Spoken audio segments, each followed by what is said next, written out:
This conference will now be recorded.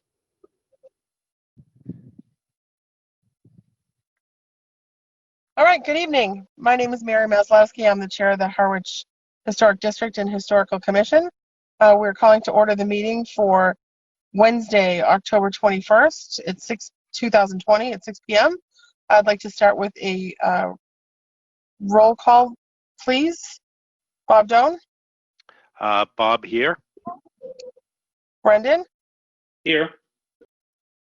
Jean Steiner? Jean Steiner here. All right, so we have a quorum of the commission tonight.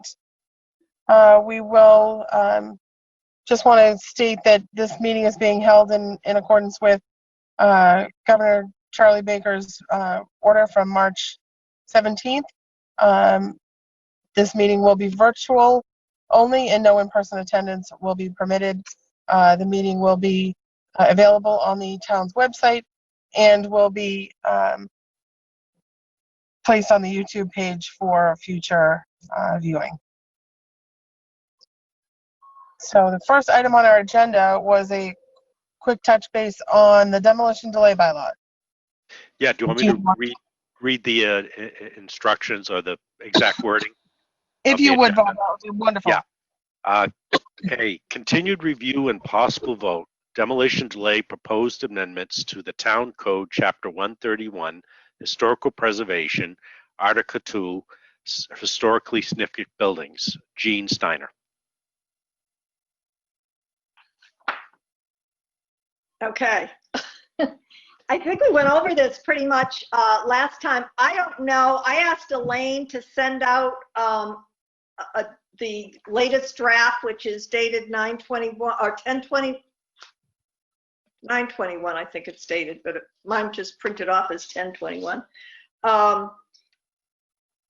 It's basically the same. I just incorporated a couple of additions into this one that Sarah Korchef had suggested, and I think we talked about that last time. So there's really nothing new, but what I did want to tell you is that I attended that seminar that Chris Skelly had about demolition delay, and it was a statewide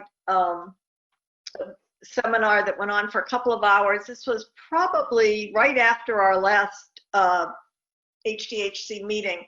And it was good. There weren't as many people there as I had expected. I think they had set a limit of 20 and there were only probably 14 or 15 people who were there. But they were from various parts of the state, including Chatham and I believe it was Truro, represented on the Cape. And then some of the towns in Western Massachusetts, which was interesting.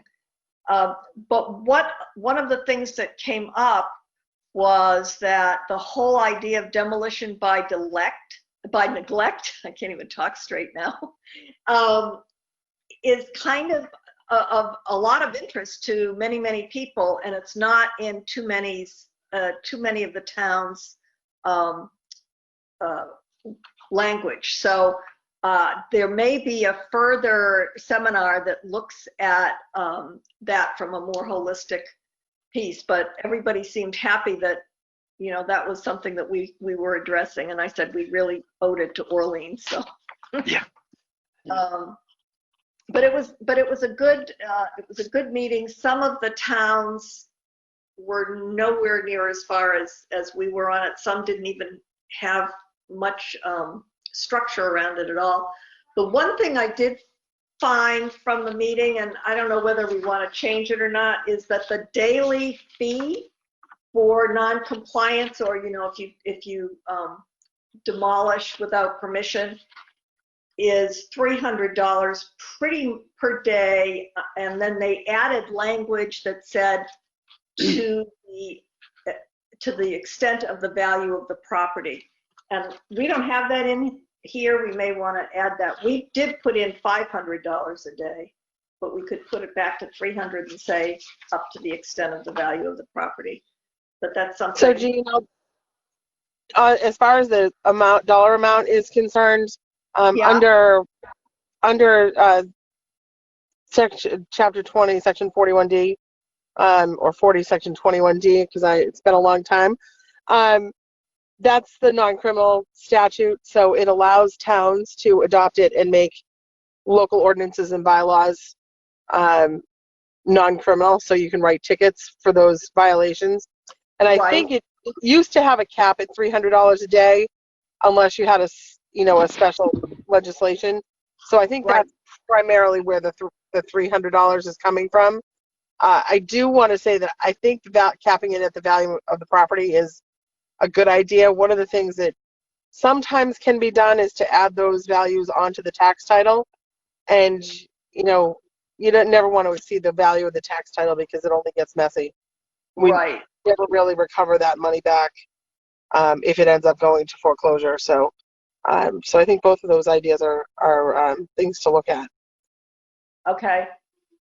So I can make that change and circulate this around again. I don't know if you got it. I sent it out via email, so again today, but we got it. I had asked Elaine to post it. I must not have gotten it to her early enough on Monday or something, or maybe she wasn't there on Monday. Right.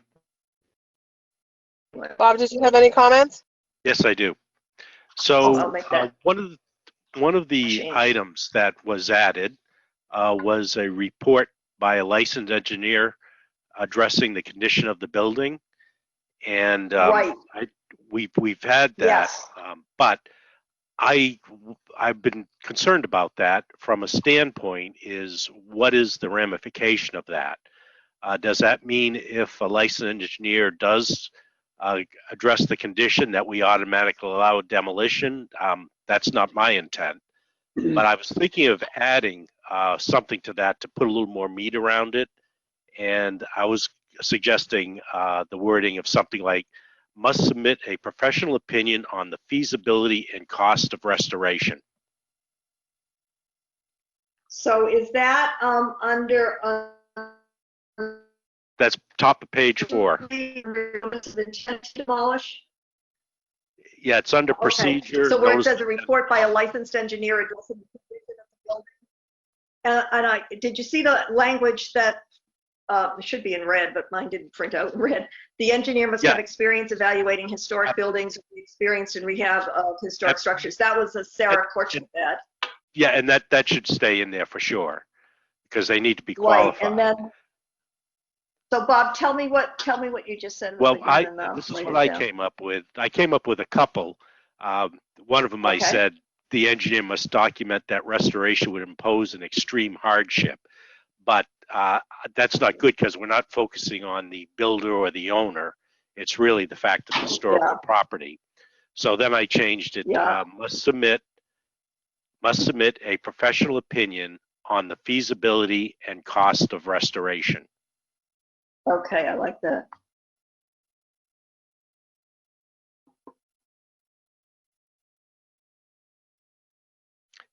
The point was something that we say that just because they submit a report doesn't mean we're going to approve it. Correct. Right. Perfect. Okay, that's great. Thank you. Anything else, Brendan? Anything that you saw that? Nope, it all looked great to me. I think what Bob just added is fantastic. So I have one more comment. I don't think it necessarily goes here in this bylaw, but the concept of that in a passing of property, that the new owners must be given a copy of the Harwich bylaws on demolition. Now, it probably should be before that in the sales process, but so that people fully understand when they transfer a property that this is there, it's a town law. And I think that sometimes gets lost or conveniently forgotten. And, we have had people come in and say, we had no idea of this. We were just going to take off that addition, or whatever. And I think something to make it more clear, more so that people understand when they're buying old property that there is a responsibility. we talked before about maybe sending a flyer out to some of the real estate firms that are selling the properties to Yeah. educate people, coming to Harwich, because how would you know? It's Right. your broker's your best friend. It's your first friend when you get here. So I think that would be, we can maybe revisit that and try to do just a basic flyer. Maybe it's every 6 months or just once a year, but something. Yeah, I mean, I definitely think we can do that anytime. But Yeah. I just didn't know, Mary, can a town impose rules on transfer of property that a document has to be signed on something like this, or can only the state do that? So I really don't. I think we're probably overstepping what our authority would be in that respect.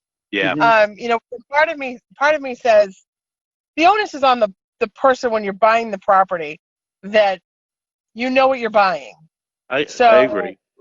I think part of the problem is that, and this is a little lawyer centric, and so forgive me for that, but a lot of people, when they're buying a house, they don't want to hire their own attorney to do their closing. They're relying on the bank, and the bank doesn't care about that. Right. The bank attorney represents the bank. So, the general public needs to understand that the bank isn't necessarily representing their rights. All they care about is the bank doing the mortgage. Right. So whether the mortgage interest is protected to back the loan. So, I have a little less sympathy for people when they come in and say, well, I never knew. Well, that's on you. You bought the property. So you should know. And I'm a little less forgiving in that respect, because, I have more sympathy for a person that inherited it from the family, that it's been in the family for, 50, 60, 70 years, and they actually don't have the funds to be able, their house poor, they don't have the funds to fix the house. I'm personally a little more sympathetic to that situation than I am to the new owners who say, oh geez, I didn't know you had a bylaw. Well, we shouldn't bear the responsibility for educating them fully on that real estate purchase. I do like the idea of reaching out to not only the local real estate agents, but I also think the local attorneys as well, to just remind them that there is a historic demolition delay bylaw, and it would be in the best interest of their clients if they knew that. But I'm not sure we could take it all to the next step of requiring it. Certainly, we Okay. can ask the question of council. So one of the things I had said at the last meeting, that I'd reach out to administration. So we've got a time with Joe Powers the beginning of December. So certainly something that we can, Gene and I were going to kind of have that meeting with him. So Yep. certainly some things that we can bring up and just kind of focus on some of the issues that we've had, where the changes are going to be for town staff that, would require some different responses from Right. town staff, like in the Right. the Yeah. inspection, post demolition, and that kind of stuff. Exactly, And yeah. then, certainly at that point, we may be in a better position to kind of send it to town council and have them, or our council, and have them take a look. And we can certainly float that by as a suggestion, see what they say. Speaking of which, what is our time frame? Because hopefully we're going to be on a normal schedule next year, so that warrant articles, don't they have to be submitted by January or so?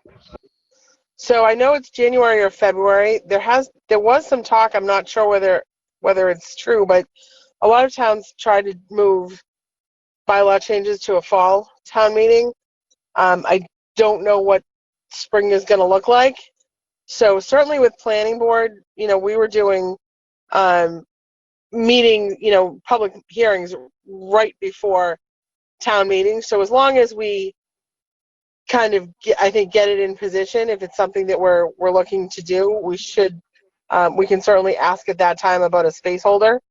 It certainly doesn't have to go through the public hearing process. Well, before that was before it goes on the warrant. well, that was my question: is should we have a public hearing on this suggested warrant change before? So I think we would have to as a part of a bylaw change. But I do think there's time for that come February and March. That it might need a couple of tweaks before then, but So, I think there's time to do that. If we're talking to administration in December, there would be time to kind of get it on the it's something that we would ask the selectmen to put on the agenda. It's not like it's a petitioned article. well, and that's the other point: is at what point do we present this to the selectmen? Is it the town administrator that presents it to the selectmen? So I think it can be either way. Personally, I think it's stronger if it comes, if the selectmen are kind of on board, and I think the first step in that is kind of talking to administration and seeing how they feel about the some of the changes that it would require at the staff level, Mhm. because the town administrator reports to the board of selectmen, so Right. he's going to make a recommendation to them whether he thinks it's a good idea or a bad idea, Right. and make some before they kind of have their own discussion about it. So I think we're at a good point to have that conversation beginning in December and kind of go from there, see where we go. We may decide at that point that it's a good time for us to take a vote and refer it to the selectmen Mhm. to refer back to for public hearings for an agenda item.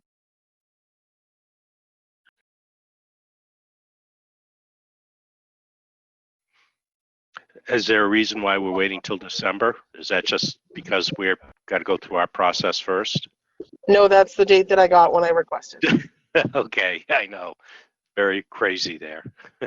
Yeah, it's busy.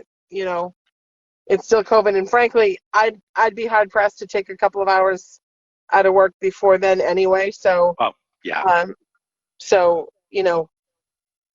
I had sent in a request a couple of weeks ago, and that was the date that was suggested. So, Okay, good. I did want to just share one other thing that came out of that Chris Scully meeting, and that was, and you may have heard this before because I think we've talked about it in broad strokes, but Chatham has developed this series of awards that they give out on an annual basis for best preservation of a structure. And they give it not only to the homeowner, and it could be a business, I guess, as well, but also to the the architect, the builder, etc., people that work on it. And they have found that it's a very positive, reinforcing practice. So I don't know what their budget is for that. I have no idea how prevalent it is, whether it's one award or more. I can find that out. But I just thought that was kind of a neat idea. And one of the things I was thinking about was how nice the new building on Main Street looks, and as it builds out and it's nearing being finished. That's a real example of where the owners worked with the HDHC and they worked with the town to make it fit in. And I think highlighting that and probably get some free press around it too is kind of a good idea. Do you know, Gina, do they have procedures in place and documented what to do? I mean, I think we need to start somewhere, sure like do. have something. Yeah, I haven't found it yet, but I can call the guy that's the head of the historic district thing down there. Yeah, He's been very involved in all. Yeah, we've talked about this for years, and we just have to get off the ground, I think. And I always feel it's best to have something to look at. We can tear it apart, but if we have something to look at to start with, it gets thoughts going better. well, and Right. I also think too we need to think about guidelines. Exactly. No, I'll be happy. I think if you talk about what you want for guidelines, whether it's a completion date on a building or figure out what your timeline is for your annual award, and even if you start simple like that, then you can kind of build it as you go. Sounds good. So anything else on the demo delay bylaw? Nope. Brendan? Nope, I'm good. All right, then next, Bob, I just wanted to Just- schedule some time for you to give us an update on CPC. So first, before we get off that topic, do we want to vote on it? On, This amendment, the changes? so I don't know that we necessarily need a vote to make those changes. I don't think we necessarily need a vote until we're referring it to the selectmen. Okay, that's My fine. own opinion, but you know, I'm happy to have one if you guys think we should. But I just don't think it's. No, I think once we that's fine. kind of get ready to pass the final on to somebody, then I think that's more appropriate then. Nope, that's fine. So then how about So CPC? Yeah, so the next topic is CPC. I had everything printed out, which I've managed to mess up here. But basically, all the articles got approved at town meeting. The historic articles were our study to update our property records and things. That was $34,000. The West Harwich West Harwich Library got their approval for the door. And then the other historical article was the renovation of gravestones over in West Harwich at, I think it's Pine Grove Cemetery.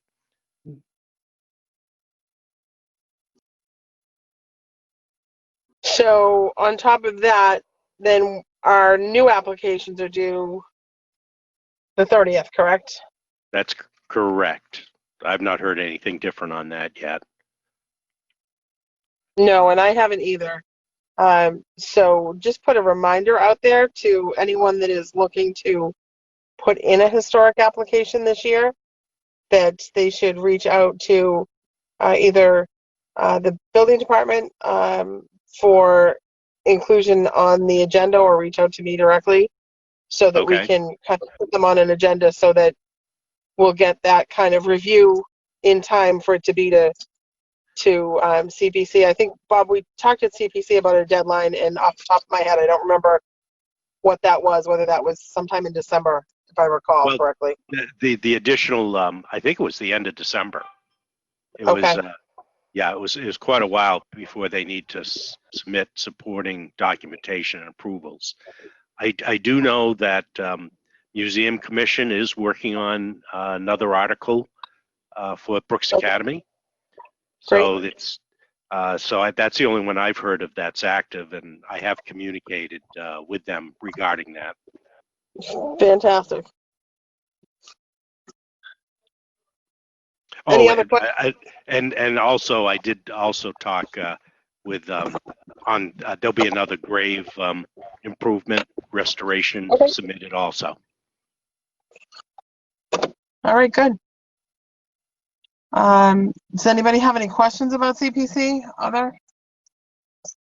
No, but Bob, did Sarah Korchef get in touch with you about the listing of the other properties to be considered that are being considered for review for this funding? No, she has not. In fact, I wanted to reach out to her to see if she had some RFPs other towns have done around this. I think I have a copy of our original one. It's really old. And I know we want to expand upon it, but I'd like to get some templates to look at so we can put together our RFP. Yeah, she's good. I mean. Yeah. Oh, I know. I've communicated. I'll reach out to her. I have her address here. That's great. Okay. So any other questions about CPC? Any other updates from anybody? Nothing? Nope. Then we'll plan on the next meeting for the third Wednesday in November. There's one more agenda item. Okay. Did I miss something? 2020 annual meeting with the selectmen, November. Yes, so I think we're actually scheduled for the first week in December, if memory Okay. serves, for the very last week in November. So that's our typical annual meeting. We'll put together a report for everything that we did this year. It'll be, the number of cases we heard, who's come and gone on the board, things of that sort. If there's something in particular that anybody would like included in that report to the selectmen, let me know and we'll make sure to add it. Who prepares that report? Do you, Mary, or does the office help out on that? Typically, I've had assistance from the office. So the first year I did it, Allie was still the town planner, and she actually had put together kind of the number of cases that we had. Elaine has helped with that in the last couple of years. Yeah. I believe Elaine is, I think it's Lisa Schwab is going to be our new assistant in the building department. So hopefully Elaine will be able to give her some direction in that. Because we'll have to put those numbers together and put the letter together for the board. Yep.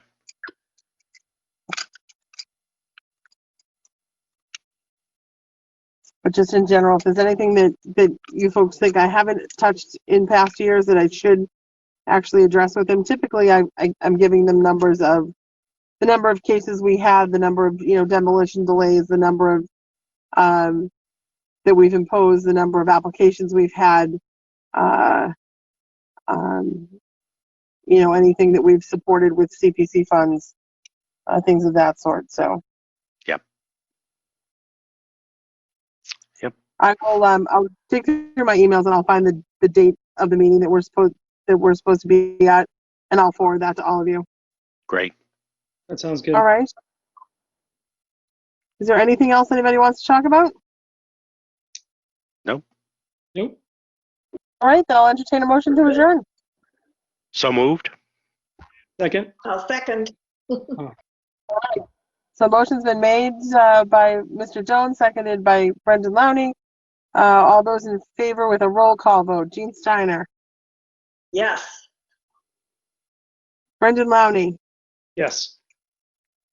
Bob Jones. Yes. And the chair will vote yes as well. Thank you all. Have a good night. Yep. We will see you on the third Wednesday, whatever that third Wednesday is of Sounds good. November. Thanks so Right. much. Bye. Bye-bye. Bye, everyone. Take care. Bye-bye. Bye, Mary.